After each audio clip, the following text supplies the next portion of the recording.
Sai, tau hokat kone tau tara noa ki he Faa'i Kosipeli. Ko whamke tau tokanga lewa, pina eanga whewhe, ai mahi noi, e he mo aksiasi koe na e whakatua ka apostolo, i he fuakawa fo ou, ai taimna nau lauai, ai tala noa koe Faa'i Kosipeli, ngai mea koe na e whai e si isu, i he tala noa ai Faa'i Kosipeli. Eanga whewhe e nau hanga ne mahino ke teknaka. Ka pate ke sio ki Faa'i Kosipeli, koe tala noa pia o sisu. Moina bitu heng mahino bitu pia, koe fui tala noa o ngahi mea na e hoko kia sisu. E ne hoko mai ki māma ni hono alo, hono papita iso e sio, ne whono ngai o whai ngahi mea koe tam whakamu oi mak. Ne hanga whewhe mahino ke moaksiasi, ai ngahi mea koe ia.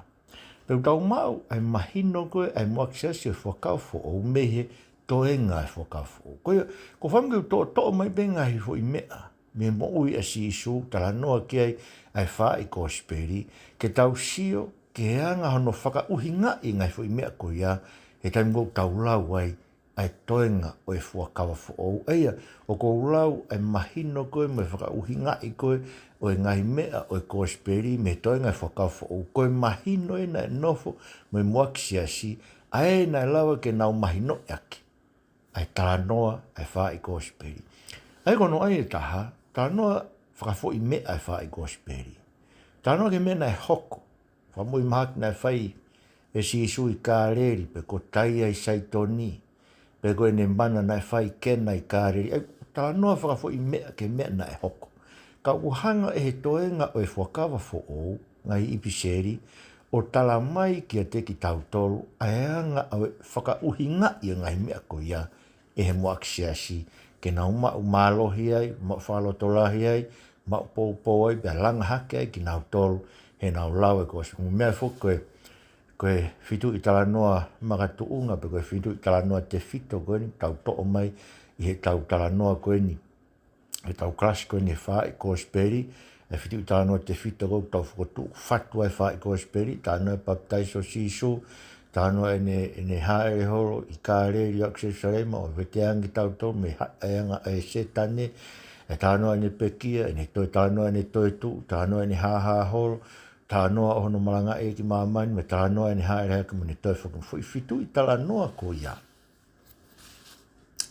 Na tau tokanga tau tolu ki ai, i he tau urea koe, i he konga ki moa e tā koe ni, ki hanga e ne uhinga koe, ki kau he moaksiasi. Koe tau tokanga koe ni, ki he ngahi mea koe nai hoko. Ngai mea, ngai whakafo i mea ngai mea nai hoko. Sai, tau komata me aloe si isu. Aloe si isu tā noa kia mātiu, mai roa ki, we tā waru ke he wani maa. Wholofola e angelo ki a so sifa. Wane kalange ki ai, o sifa, whoa o te wita. O e ke mana wahe ke toa mere ko wife koe uhi. Ko mea koe ko tui e i ono mana wa, mea e me lau maare maa onioni.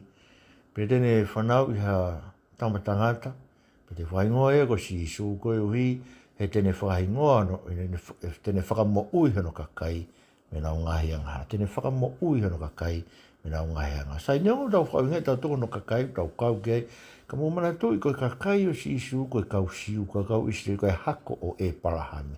Ko ia nai haere mai a si isu ke whai ho nau whamu. Nai whahingoe ko si isu ke ne whakamu ui ki nau tu. Sai, nai hanga whewhe rewa ai whai e si isu e whui whakamu ui ko ia, i he ne mahino ke moaksesi. Nai hanga whewhe ne whainga, e ne taumua, he ne misiona o e ne ngāwe, ke whakamu ui ai kausiu ka haa esteri. Sai, tamai Paula ke te tau tolu, ia lomo vai tātaha, Vesu e ni maki wa fitu koe misiteri.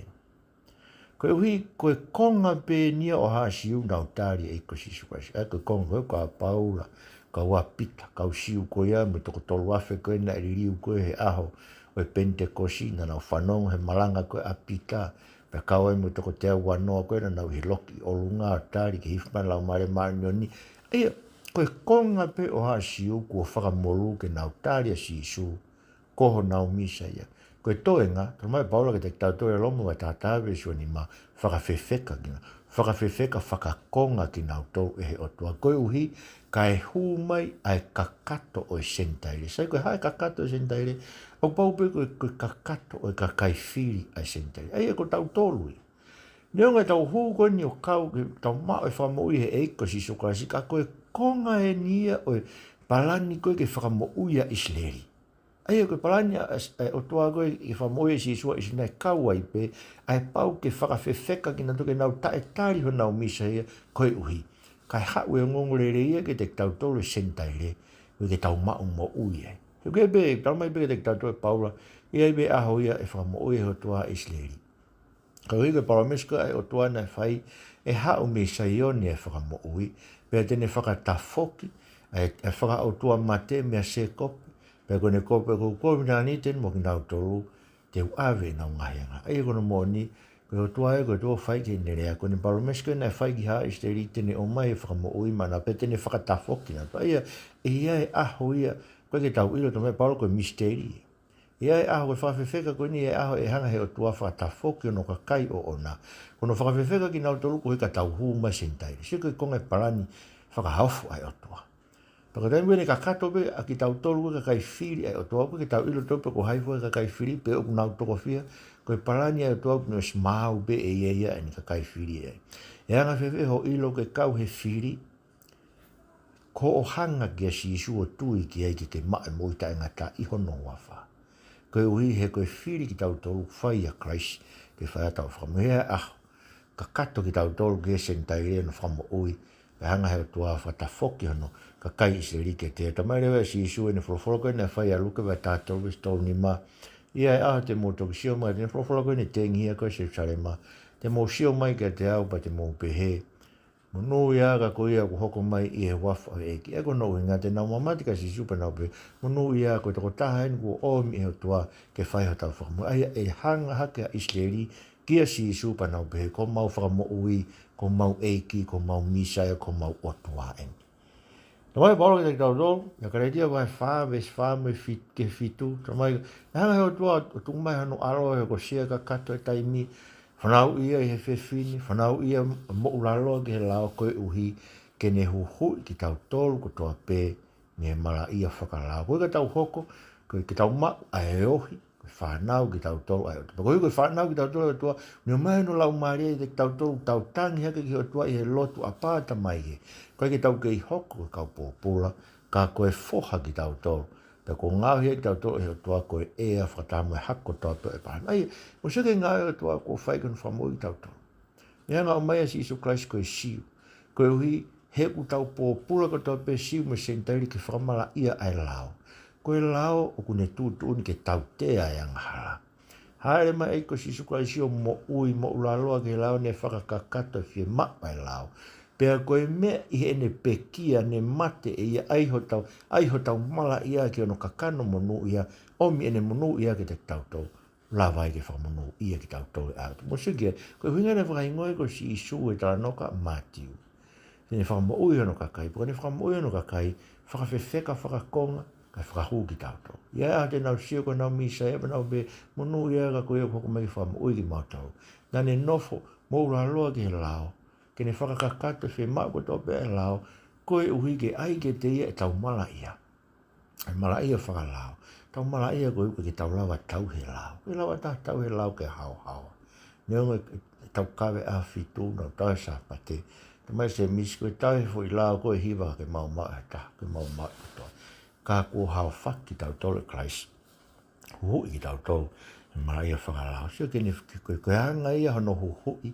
E he otua ki tau hoko koe ea whakatamu e hako ko tope o e parahame ko tui ki a Christ. Koe mea i a Christ. Kono wa, whewhe ai hoko o kakano ai otua. Sio ni mea ruakiwis ruaki, tā noa ika si Isu koe otua ia, wholofora, menai whengai mo otua, menai otua wholofora. Ai whoko whamatala te mōtolu, Faa'i Kosipeli no whamatala ike te tau kātoa, no sio whakatapi ke whakaukau, ko si Isu, koe o tua koe alo, persona hono ua ia, koe toko tolu tahai o tua, ko hoko mai ia, koe alo e o tua, koe alo e o tua, koe lakanga ia. Koe lakanga ia o e tui ko toa pe, i holo ngā tui o tevita. Koe lau e same ua vesi o no, koe aho koe hiwa whakanofo ia o e hatu, aho tope whakanofo e tui hako tevita, koe fola e tua ke ko alo koe. Ko whanau i koe. Kore mai ka teo pe teo ate ngai ngatanga māmanima. Ia, o mahino mire ke te tautolu ai. Ko sisu, ko otua, e ka tamarewa ke te tautolu. E tamarewa ke te tautolu tamarewa ke te tautolu he vesta Faa'i Kosipeli he uraki. Ko hoka wholofola kakana. Sai ko hinga ke ko hono mahu inga ai whamatala e Kosipeli hono wha ke te tautolu, nai ai kakano ai otua. So ko ne uhinga ni koe ke muaksia si tāno ke he peluwa. Tamarewa he peluwa he ua. Koe wholofola nai whai e he otua koe i sa me valu. Koe alo homore moe. E peluwa he ua vesta Faa'i ke tā valu.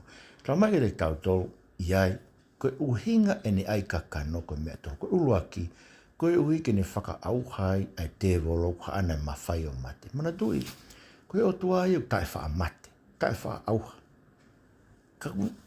Koe mea pete ni whakahawhia ki tautolu, ne awhia, koe mea pete ni whakahawhia ki tautolu me tau ngahi hala, koe ne ai kakano ke ne tō e tau mateo, ai ki ono kakano, ai ho tau tea mate ke te, koe ke ne fua e tau wangahala mo tau tea, ka tau mao mo uita e ngata e te. Koe mea nei hoko. Nai pau ai ke ne ai kakano mo toto, tano ka se ai pelu ai wawe stafa ke tawalu. Pau ke ne ai kakano mo toto, koe mea i he ne pekia, ke ne hanga o veteangi tau tolko tau peu tau nofu haisia e mana wahe ke mate kainga. Tau mana wahe ke mate koe tau ngahi angana ka kua awe sisu tau ngahi angana tuki whao ke korosi. Mon be te tau mate, mon be whamamahi koe ke pau ke te maawai mo tau ngahi o whaanga. Ka, tau mai paula koe leila ke noa pe i. Kono ua e uhinga mena i ka kano ai. Tau mai ke te tau tolu koe ui ke ne hoko ai ko taula e ki lahi. Mandu ke taula e ki lahi, whanofe konga whamotua koe tangata ia o kutuu o whakafofonga a haa tangata ki henga i he otua. Ke ne whai ho tau whai lau whakarelei mo e otua. Kei ke lawa e ha otua ke hao whai mea kuia.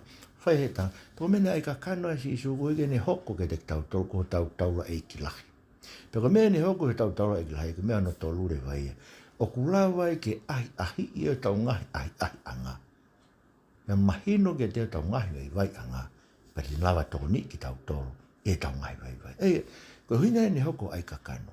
Koe uhi ke ne tō e tau mate fuoho tau te apekia, ke ne veteangi ki tau tō me nofo mana wahe ki mate. Ke ne hoko taula e ki lahi fungani, o kutu i o tau wā moe o tua, ke ne whai e tau whai lau whakarelei moe o tua, tau mai e beluwa he ongo furuko e ahoni, e tau hū tau tō ke poto tapu e langi, kua hū kia klaisi moe fui whai lau pe taha koe. Nai whi mamantu ke poto tapu e langi, nai sio kia mo sese a whaango furu, po e whaango furu koe mo unga. Pea whikau ke hifo mao o langa ki te niki, koe tatau ia, koe mea nani mamata kia. Kake, koe mahu inga ia koe hoko ai ka kano a sisu. Sai, whewhenga hi ako naki a sisu. Tamai sisu ke te tau tolu, ne hanga whewhenga no mahi no i ne ngahi ako naki, e moaksiasi koe whakau fōou, he ne hā me tala noa, koe toenga e whakau fōou. Tamai mati wai whituwe si wa whaake, wai wā whawhola sisu koe, whamāpopo koe malanga he mo unga, ka ai hata whanau ke ngahi rea, pea ne mo ui aki. Ko tangata poto e langa no whare maka, to e uha tawhenga hi vai tawhe, angi whaaki kia e matangi. Kai ke lawa ke ne holoki, ko hi tu hono maka tu ngā e maka. Ka wai tangata ko kai ke whanau ke ne rea pe kai whai ki ai. Tangata ware, langa no whare one. To e uha whaaki kia ngai vai tawhe, pe puhi o tō, pe koe tō lahi. Ko senge, ko tangata ko langa no whare i he maka, tangata ko ne mo ui talango fua ka kato ke wholofola sisu. Ka inga mahu inga e tau talango fua ke wholofola sisu. Ko aho ni pe mo whakaongo ke hono reo. O te mo whawhewheka mo reo hange i meripa mo masa. Wholofola koe sa me hiwa ni ma. Whamanate hutou tangata ko toa koe ne hao me ispitena nao mate ko toa pei toa whai nao tae whakaongo ke re o siwa tae talango fua ke wholofola. Toko ua pena e hao ko ke repe mo sio siwa. Tamarewa e pita ka te tau tolu koe uhinga o e langa he maka. Ko whanau i whoou ki tau tolu he wholofola koe ia ke tau mao mo ui tae ngata. Laka pita warua kewe sua tolu ke wani ma. Ko whanau i whoou ki tau tolu a ke tenga tae auha. Koe koe tenga auha, tenga tae auha. I he wholofola mo ui ai otua. Tau tolu e hange peko me koe, hange pe tau tolu koe muka i musie mo matala i akau, matala koe o musie. mai be be ngana ko folofola o tua ko tu ta ngata ko Kosipeli o ma fafana I fo o ke tau ma ui ke tau ma ui ta ngata ai ka inga ko Kosipeli ko folofola ka karaisi ton ke ne liu e tau ma ui pa ko ke tau ke fai tau to e tau talango fua ko tau fai whakakona pa ko tau fai mana wahe ko tau fai fie tau ofa ke tau eki ofa koe na ne pekia he kolosi ko hiko ki tau to so ko hanga mahino ke maksia si ngahi ako naki asisu. Whewhefu I ako naki koe asisu e puranga o tua. Ne hanga whewhefu no mahino I whakaukau e puranga o tua. He mo aki siasi, he taimi koe na nau alatua e ngai Kosipeli o maranga ke te nau tau. Whanonga I koe mea ne maranga ke sisu e koe puranga o tua. Kuofe puranga o tua. Whulafula sisu koe e matiu koe tahaua. E ngona o whakaanga I koe nau tolu koe ne kapuste e volota la kufai a perisi pupe. Me range si suka na tolu ko pau ko fai puranga o tua ka pau fai ka puste volo ke lo mari o tua pe ta ko hoko me puranga o tua ke mo loto lotonga ko puranga o tua ta mai paula ke te tau tolu o kai mo e imo ka ko ma oni on ko merino ko fia e lau mari ma oni ko nga paula ko hika pau tau pe tau tolu te tau huke puranga o tua ko tau tai kai mea koe ka tau kai te tau inu kofi tatu ko ngai mea fotu ke au hape o whima ke tau mai patole ma oni ko ne hamo karaisi ai ma oni ko mau I hono tata ai ma oni fuak me tau mau merino mo o tua ko me no whaka merino ki tau tomo karaisi pe tau mau e fie ko e lau mare ma oni ai guri ringi mai ki o tau loto e lau mare ma ni ke tau fie e tau ngahi mamahi sio ko e puranga o tua ko lomba mai ta whaia vesta fitu puranga o tua ko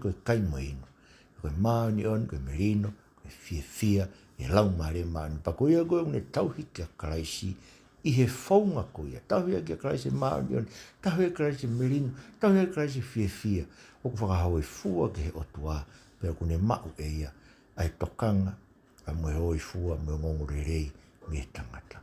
Whiwherewa ai lau ko si isu koe whanau tama ia tangata. Madu koe taha nia e ngahi lakanga o whiri e si isu maana, e tahano koe Faa'i Kosipeli, ni ai mau pe koe whanau tama tangata ai.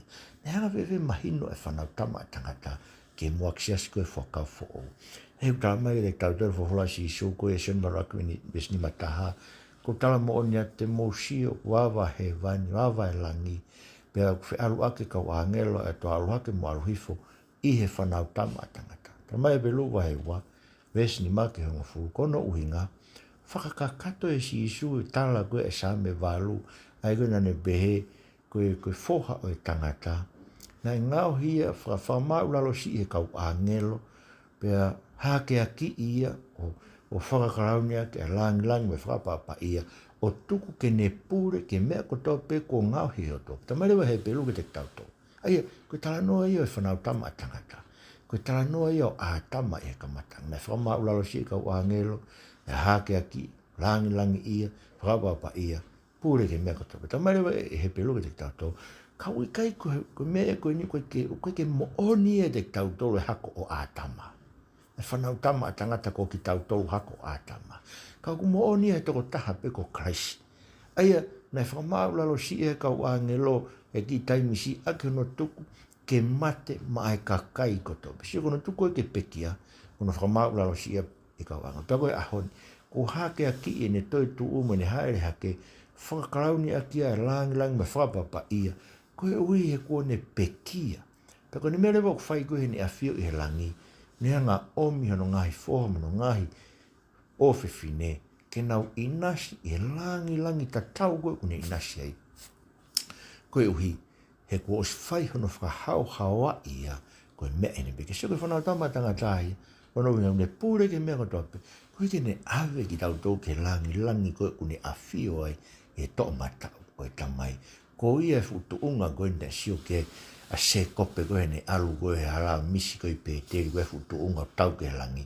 Kala mai si suke te koe whanau tama atanga tai futu unga koe ia. He koe ia ange kia pure mea ko toa pe koe mea ne pekia maa tau tolu ko toa pe ke ne ave ki tau tolu ki langi ia. Pe whengai tāno koe ngai mana si su. O mai ni mana ka si su ko ke na ka ri ni liu ko vai ko waine ma tu no no na waine o ka si su alo America si su ko re ke ko hinga to mai ki fu me ko ni we to la no be no fa to no hia ki ai no waine ka ko vam ke fa ha te mo to ka ki ta mai ke te ta to ta no na inu si su ma ka wa ko ai ha wa mon be ko me mama fa ke ta no ai ko na ta mai ke te ta to ko ngai fu hina ko hina la he ko ngai fu ko kala ni te wa no a pe na tu ngai fu hina e ono ko ya ko ngai fu hina na ngau e ki he whaka maa whakasiu. Mahina rewa ke te tautolu koe liriu e vai e koe waine. Koe whaka maa koe haasiu ne whai a kia e vai. Koe whaka maa koe kau mo sisu whai mei loto. Koe waine e tau mai sante au maa whawe stani maa te tautolu koe me ke whakawhia e loto e tangata. So wahau sisu e ringe ki loto e fia i whai whaka mo ui me whai whaka maa oni o tua whai maa tautolu i loto. Kono hinga tala mai ke te tautole sova ni mawe sta valu ke no te mo kona he waine kainga. O koe ke paropare mai to hitapoe mo waine. Mera rebe waine, mai waine o whai ke tau saka meniti, sai abu pei. Koe paropare mai koe e waine, koe tau kona he waine. He wiai ha whakalusai. Kai tuke whakatoke tau whakafonu ki tau tora ke lau maari, ke ne ome fufiefia koe no ai ki lote ke tau lea ke ngai same mo hiva.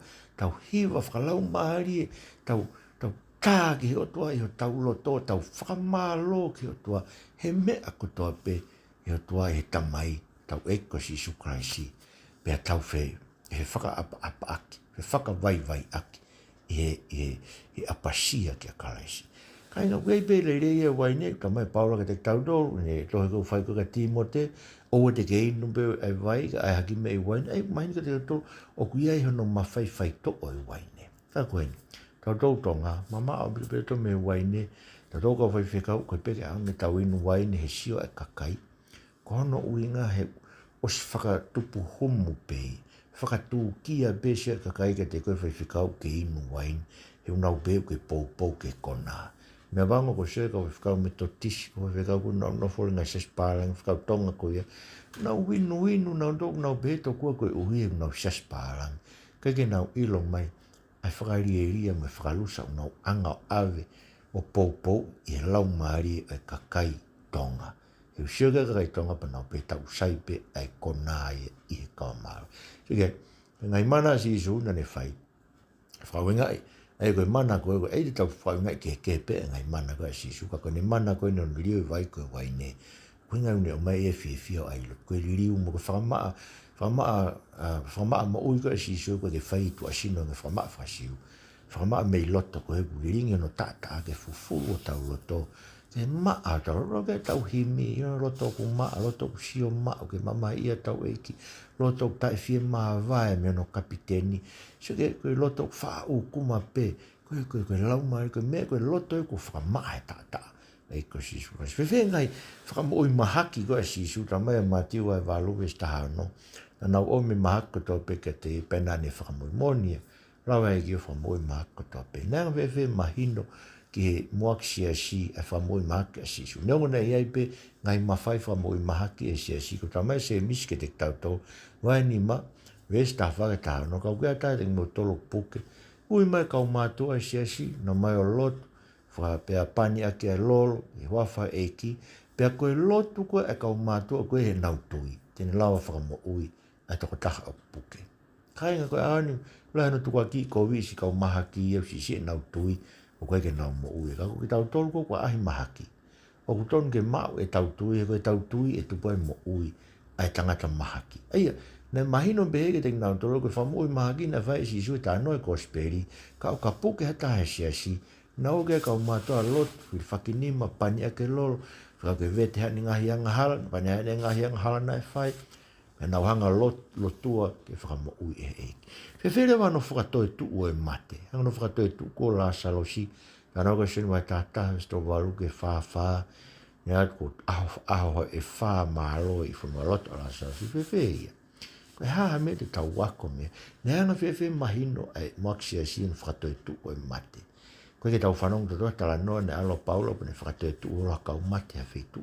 he ne whanonga whakamisnare, ka ilo pena e alo malanga ki Kosipeli, ko hai mai no uhinga, ne ongo o kia tala noa e whakatoetu, o ngai tala noa e whakatoetu, e si sue mate, i he whakafo, i he Faa'i Kosipeli, sai, ko whakatoetu ko e si sue mate, o uhinga ia, ko si su ai toetu. Pea ko si su ai polo polo, o e kau toetu me mate. Pea ko tau siu ka si su ko toetu, o kune tala mai, ke te tau tolu tui kia si su, ai whakapapau moe ilo pau, te tau toetu mo ki tau tolu ka hoko, ai aho iwhia tau pite whakamui. E whakatoetu ki tau tolu, e sino koe nai tō koe koto palaku, whakatoetu koe koto langi. Sino nai tō koe koto mate, whakatoetu koe koto tai whaamate. Sino nai tō koe koto aua, whakatoetu koe koto tai whaau. E whakatoetu e kau mate, me whakailo manga te tato, e au e haere ma eiko si isu, o whai e ui ta tau ne whai ki a Lazarus, ka whai e ki tau mo ui. Pea whakatoetu ki tau tolu, ko i ki tau nofo mo tau e ki e sino whakalau maari e ko ia, i he mama, fo'ou, whanua fo'ou, langi fo'ou, Jerusalema fo'ou, kone teu ma tauto. Whewherewa ai ngahi kapusi te wolo koe a sisu. Mo manto e tānoa kapusi te wolo a sisu, māku ai tolu, no hanga tukua ki COVID, na rawe a kia inai koe tānoa ta tau pe uhai a mati ua tāua, na tukua ki COVID, ne whai he mawhai o te wolo. Nā rengwa sisu e māke vai tolu, wesi wa tolu koe wa fitu, i kai. Koe toa ko toa be, ko pau ke ne hai e toa e taha, o hiono whare, koe ka ne toki veteange koloa koe nei mau he toa. Ai koe whakakasi, tau tolu ko mau he te wolo, pakono moni ko tau tolu ka tolu, whanau ko tau piki tau tohe pure a te wolo. Pure a po uri, pure a pure anga e koe ea, na tau lawe ke tau, Lesoni ko osi. O si hai e sisu i efu te wolo. Kono wina une lawa e mawhai o sisu ke veteange tau tolu. Kotono tau tolu, tau wai ke kau, wato sia wheitu pufa te wolo hata. Kaya to kore wafa ala ke wafa sisu kapusi te wolo e wafa sisu. Koe wehe uton ke te tau tolo e mawhai koe ni wafa sisu, ko si hai e sisu te wolo. Ko tamai pita ka te tau tolo. E koe mahino e ni koe he moaksi asi, ko hai e sisu, ko whakawai wai e sisu e te wolo. Tamai leo pita ka te tau tolo. Ko mōwhiri koe te wolo, o alu holo ngmātua, ko nguru holo angeha lai o ne, ke ne hanga o kaiata. Mō hanga tari te ke ia, ato mō tui, mō ilo, whainga mamahi ko tau pe mō inasea mō kaunga tui e toi ngā mama. E koe kuhinga tāno ke ai, tari te ke e te wolo. O tuanga te wolo ke haure ake ne loi ki tau mo ui. Ko ne mea whaine rea ake loi ki tau ngai mo ui. O tuanga te wolo ke ne rea ake loi ki tau mo ui. Mō tari te ke e te wolo, he taimi ko tau pe hawai. Kene kamata kene taramai ke te tau tau haloi. Pe e alu e kui hai e sisu. Pe koe whao si rewa, pe herewa e ngahi tala noa whatata sisu. Sai koe te mlai whakakoe ni toko. Koe winga whai sisu ngahi tala noa whatata, koe ne tala hangu whatata, koe maranga, koe whingai ke mahino. Koe kui kai. Na mai sisu e te tau tau maa ke vai wha. Koe winga ne whai e tala noa, koe ke asiri tae mahino e kakai ko kui tua. Koe ke nau mui kia sisu. Kai maua he kakai ko mui kia sisu ia ai mahino. Ai kone winga ne whaina tano whatata ke whakakui, whakata e mahino, whakatuturi a ke te ringa. Pina o tolu ko tō peo kai whi mui ke eiko sisu kaisi. E koe misterio pure anga ai whaega ngai tano ai o makatuunga ngai tano whakatata ko whakahai ke te kina tolu. Ai ko mui kia sisu. Tamare pala te tau tolu. Mōni koe misterio ko ia e nei. Ngai talu ono fufu ona, e koloa fufu ko ia e ngai konki mua, ka kotok whakahaba inge te tau tolu e ahoni, e toi tapu aia, koe whaama e tua, te tau talango fua a sentaire ko toa pe e tau tui. E koe mai Kosipeli ke te tau tolu, whatafoa i tau tui ke eiki pe tau talango fua ai ke eiki. Lomba maha e taha no vesi wano, te marewe sova e tolu vesi ni maa. Koe misteri koe tānoa kia kraisi ngai tānoa whatata. Kono winga no whakakuhi ka kai tua. He koe ka kai koe i loto e whakakau kia i a kau sentaire. Koe misteri koe ane fufu e tau lau to te whakamotua. Tau whakakoto to ko isleri pe i o palani o tua ke whakamo. Ka hoke whakafo o tame paro. Whakahai misteri Kosipeli. O ku kau ngā ea, kau ngā me mipa, kau ngā kau whakataha. kau ngā sino, ai siu mo sentaire, ngai palomesi ko toa pe, nei whai e o toa whakamo toa, ia Christ Jesu, o whaunga i he Kosipeli. Kono uhinga e, kono malanga ake Kosipeli. Aia, ko wanga o mai ngai mea koe ni, ko hei, e toko nia ke tau wha uhingai, ai Faa'i Kosipeli. Ke lau ko hai tala noa, ke lau e sapat koe ni, e Faa'i Kosipeli, pe ko whepe taim ke tok mai, a fo i tala noa. O tonga ke sio, ke toenga e whakau fo ou, nea vewe na umahi no. Ai ngai tala noa ko whai i Faa'i Kosipeli. Pe ko ate ngai mea koe ni, e koe hoko te mea ni, ko tau sio ka ngai fo i tala noa, ke tau anga wha uhinga. O pe toko ne vi te mautou, ke tau kasi, toko ni mai mua te mautou, ke malawa wha uhinga tonu, ai fo fora a fiona, koe nui no i o tapu me whakau fo ue Jesu Christ mo whamu.